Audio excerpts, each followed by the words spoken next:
Welcome back to Mark Hultman's vlog, everyone. Thanks for joining in on this absolutely beautiful day. Now it looks a little overcast, but in reality, it's about 34 degrees Celsius, so it's a perfect day to take my favorite car out, the Jaguar F Type R. Beautiful, I love this thing, and I can't wait to get behind the wheel. And that's why I want to share the driving experience with you guys today. More importantly, if you watched last vlog, then you'll notice I took the Tesla, and it's the dual motor, so it's mid-scale. It's a very, very quick car, and it's fun to drive. But I really want to talk about some of the comparisons. You know, driving the Tesla versus driving the F Type, which one is really the better decision? I mean, it's a very compelling conversation, as I mentioned in the last video. And by the way, if you want to see that Tesla drive and my overall interpretation, wait to the end of the video, click on the link, and it'll take you right into it. You're going to love it. However, with that said, let's get rolling here and take a closer look at the Jag. Remember, it's not just to drive a car that makes all the sounds and those things. Remember, the life's too short to drive boring cars. And because the Tesla is so immensely fast, it begs the question, which one is actually the better driving experience? The Tesla, which is just lightning fast at the stab of a throttle and you're gone. Or you get behind this, which doesn't quite have the same level of thrust, at least at certain RPMs, you feel like you got to really work for it. Is this the choice, or is the Tesla, which is actually the better car to drive? And of course, this is always a very difficult discussion for a lot of people. That's why a lot of car people are hating on Teslas, and why a lot of Tesla people are techies, and they're hating on ICE engines because it represents a gas swilling, oil burning pig. But the reality is they both have places in my heart. But which one's actually the better one to drive? Let's get started. When you're driving the F Type here, really check the oil, do all your little things, and then basically give this a close. And then of course we go around to the back and we have the magnificent trunk, which is easy either from the cab, or we can do this. Now we can essentially be off to the races. Let's get going for a drive, and then we'll talk about which one's better to actually drive, which is the better experience, because again, as I said, they're both very compelling conversations, and which one is truly the best car for the car enthusiast. Let's go for a ride.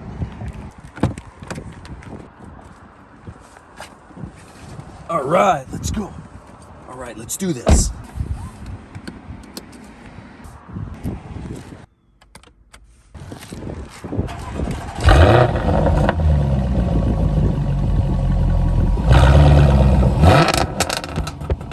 All right, so let's take this beast for a ripper here and kind of talk about what the ICE fuss is all about and why everybody doesn't just get on the electric wagon.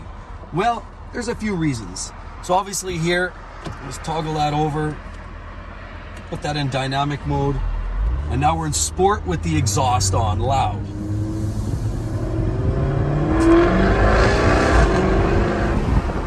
So that's one of the reasons. You get these great sounds. You know, getting in the F Type, it's pretty quick to realize that, you know what, this is probably one of the best cars for sounds.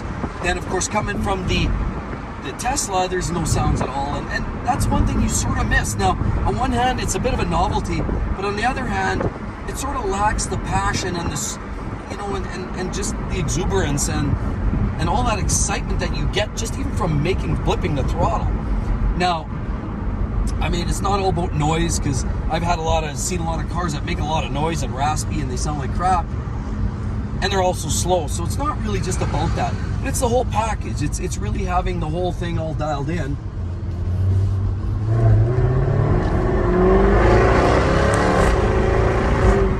See, it's just, honestly, it's like that. It's down, up and down through the gears. See, shifting the gears up and down. And it is a thing of beauty. So this is why the F Type, for me, just strikes that perfect balance. Driving the Tesla, it's a single gear. It's essentially a direct drive. So you get on it, you drive away. It's almost like driving a little kiddie ride at Klondike Days or at some kind of amusement ride. You just put your foot into it. It's almost like those go-karts that are single speed, and you just drive away, and it gives you what it gives you, and that's nothing more, nothing less. You know, driving an F Type or a lot of these ICE cars, they don't have that instant torque. So it's very, very engaging. Trust me when I say that instant torque you get in a Tesla, super engaging. It's very exciting actually, because you can literally touch the throttle at any RPM. Well, it's not even really an RPM. You can at any speed, and it's literally a thrust forward. Whereas the ICE, like the F Type, you have to work for it. You really do. You have to get the RPM up. If the revs are low, you don't have that thrust. Now, the F Type R and the SVR, they can dig really, really well.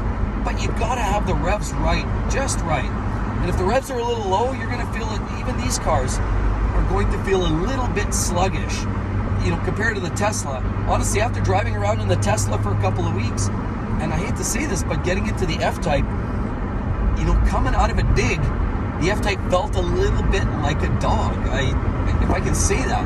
Now, with all that said, it's not that it's a slower car, because I think on the contrary, it's just with the F Type and ICE engines, i.e. try, driving a Lamborghini, you got to get the revs up, or a Ferrari, a firing, breathing Ferrari, you have to get the RPMs up. Same thing with the F Type here.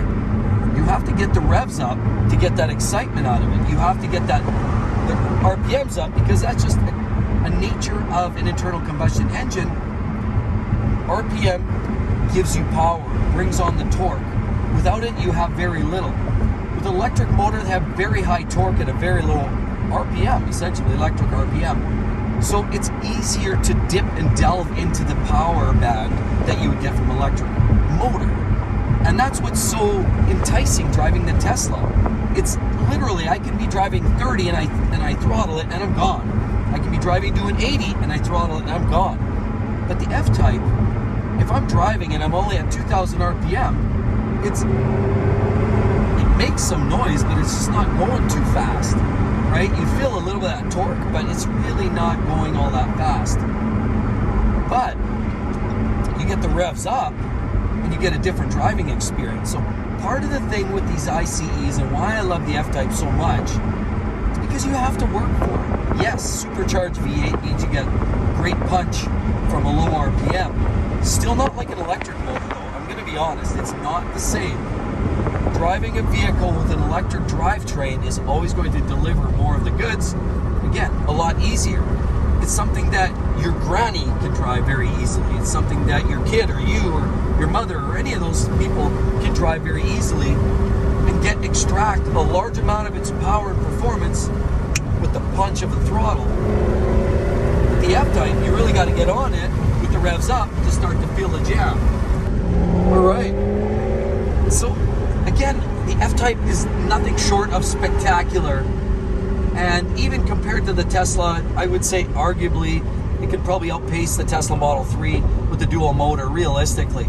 Now, from a handling perspective, we know that Tesla does well because a lot of the lower center of gravity is created because the batteries are low, the motors are low, and all that extra weight is low in the chassis, means that Tesla handles really well. And I had somebody ask on the last video about, how the ride is. Is it too harsh? Does it feel too jarring and bumpy?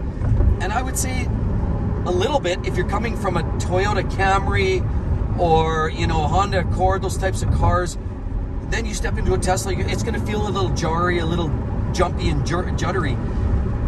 But honestly, stepping from the Tesla to the F Type, it's going to be very similar in terms of the amount of bump and hump you get. It's going to be very similar.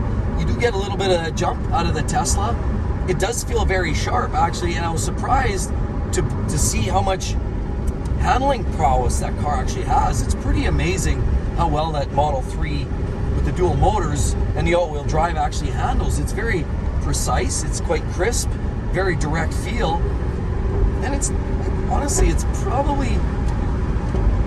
debatable about which one actually is better from a handling perspective, say the F Type or the Tesla. I mean, who's fooling who? The F Type's, I would say, is probably a little better in the handling, and the F Type has the big brakes. We got the big reds here, big steel brakes. They're going to clamp down. Now, the only way to get the better brakes in the Tesla is to step up to your big game, to get the performance version. But the Tesla Model 3, the one that I drove, had the standard brakes, and the brakes are weak. Although the electric motor and the dynamic braking does a great job of slowing things down, it's not the same. If you need to apply the brakes, you're not getting it very well out of that base model Tesla. But then, here we go. Like,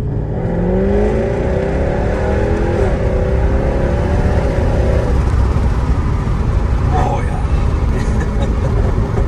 See, it's that surge. It's the elevation of RPM and the power band, and then the drop, and then the power band, and then the drop, and it's just, honestly, I could go on all day, but it's that very presence of delivery, power delivery, doesn't come instantly. You work for it. And again, you work for the sounds, you work for the power, you work for the handling. Everything becomes much more analog driving an F-Type. Same thing goes if you're driving, an old school Lamborghini. I showed you guys there a while back, Lamborghini Diablo. You can make all kinds of arguments that the newer Aventador would kill a Diablo all day and every day, and it will. But the Diablo is so linear by its power delivery. It's less power, sure, but you're shifting, rowing the gears through a gated shifter. You got to really get the RPMs up to get the speed out of it. And to be quite frank with you, it really is about working for it. You have to work for it to get the excitement out of it. And if you're not working for it, then it's just not quite as exciting. A lot of people are going to make arguments. The modern day supercars are 10 times better than the older supercars. Dual clutch transmissions are so fast. Now throwing electrification on the backside of a lot of these supercars now means that you're adding power on top of power, but it's easy power to extract. You put your foot into it and you pull 800 horsepower out of a modern day supercar, and it's just going to pull and thrust you forward. But the technology and the nannies are going to keep you safe. It's going to keep you controlled. It's going to keep you from going off the road. It's just too easy. For example, the modern day Ferraris. The LaFerrari is a marvel in engineering masterpiece. And so are a lot of the other cars that a lot of these manufacturers are building now. They're putting down performance numbers that, 20 years ago, if you put down those kind of horsepower numbers on a modified supercar, you were going to lose that thing. It was going off into the hedges and the rhubarbs. Now, the cars are technologically so advanced that they're so easy to drive fast, and that's what the Tesla is. So fast, so easy, but in a lot of ways, you've lost some of that excitement and some of the drama that we knew to grow and love. And to be quite frank, that's what's nice about the F-Type. There's not many cars around anymore like the F Type R that crap out crazy noises. They look sexy like this. They go like almost pretty much like anything else on the road. They go as fast as most supercars today. It just brings some of the drama back. The only downside with an F-Type, of course, ZF automatic, 8-speed. It works great. It's not quite as sharp as you get with a double clutch, although it's close. And it's not quite the same as necessarily driving a manual gearbox. Again, manual, that's old school, very analog, and you just don't quite get that in the modern day cars. Why I love the F-Type so much.